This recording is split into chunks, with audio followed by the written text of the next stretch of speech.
Un accident de chasse mortel en procès à Cahors dans le Lot. Deux chasseurs étaient jugés pour la mort d'un jeune homme de 25 ans en décembre 2020. Celui qui a tiré et le directeur de la battue au sanglier, Benjamin Péter.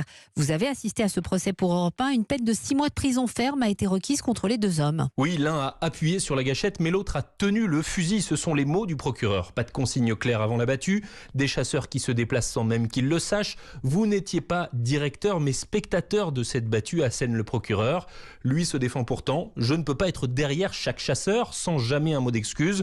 Pour Yann, qui était un ami de Morgane, la victime, c'est insupportable. Pour lui, le tireur n'est pas le seul responsable. Il y a une des deux personnes qui ne montrait pas de remords du tout. J'ai du mal à comprendre comment est-ce qu'on peut être comme ça.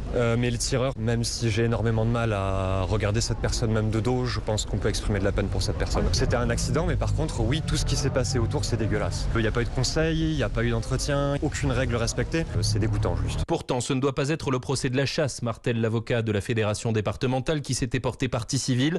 Mais pour Léa Jaillard, proche de la victime et membre du collectif Un jour un chasseur, c'est un système dans lequel ces manquements sont quotidiens. Clairement, c'est pas un cas isolé, ça c'est sûr. Là, c'est ce procès-là. On juge deux chasseurs, c'est vrai, mais nous, c'est des témoignages qu'on retrouve tout le temps, tous les jours. Et eux se félicitent notamment que le procureur ait demandé l'interdiction à vie de pratiquer la chasse pour ces deux hommes.